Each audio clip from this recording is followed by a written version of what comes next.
Welcome back. મહેસાણામાં જાણ બહાર યુવકની નસબંધી કરવાનો જે આખો કેસ છે, નસબંધીના તમામ 28 ઓપરેશનની હવે તપાસ કરવામાં આવશે.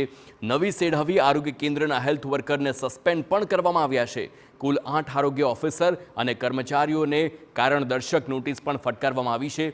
આપને જણાવી દઈએ કે હેલ્થ કર્મચારીઓએ સરકારની છાપ બગાડી છે તેમ આરોગ્ય અધિકારીનું જણાવવું છે. મેં કોઈ નસબંધીના ટાર્ગેટ આપ્યા નથી તેમ આરોગ્ય વિભાગ અને આરોગ્ય મંત્રીનું પણ જણાવવું છે. અપરિણિત વ્યક્તિની નસબંધી ન કરી શકાય તેમ આરોગ્ય અધિકારીનું નિવેદન પણ સામે આવ્યું છે. સાંભળો તેમનું નિવેદન.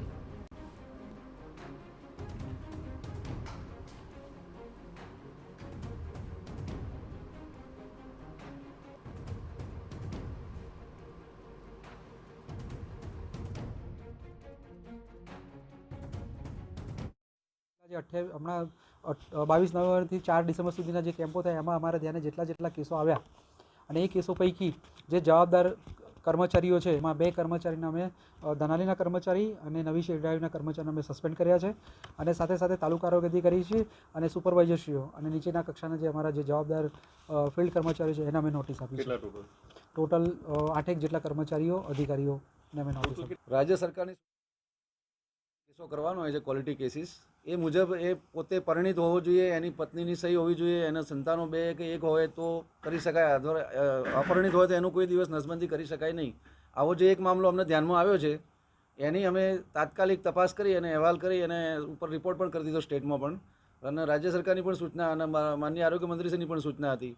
એના આધારે અમે આ નિર્ણય લઈ લીધો છે જિલ્લા કક્ષાએથી સસ્પેન્ડ કરવાનો. CNPNDT એક્ટનો ભંગ કરનાર સામે કાર્યવાહી કરવામાં આવશે. મહેસાણા અને કડીના 2 ડોક્ટરના લાયસન્સ પણ સસ્પેન્ડ કરવામાં આવ્યા. સોનોગ્રાફી મશીનનો ઉપયોગ કરતી હોસ્પિટલો સામે પણ કાર્યવાહી કરવામાં આવશે.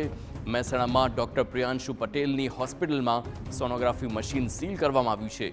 કડીમાં ડોક્ટર જિગ્નેશ હાલાણીની હોસ્પિટલમાં સોનોગ્રાફી મશીન સીલ કરવાની તજવીજ પણ હાથ ધરાઈ છે. સોનોગ્રાફી મશીનો સીલની કાર્યવાહીથી ગાયનેકોલોજીસ્ટ તબીબોમાં પણ ફફડાટ છે.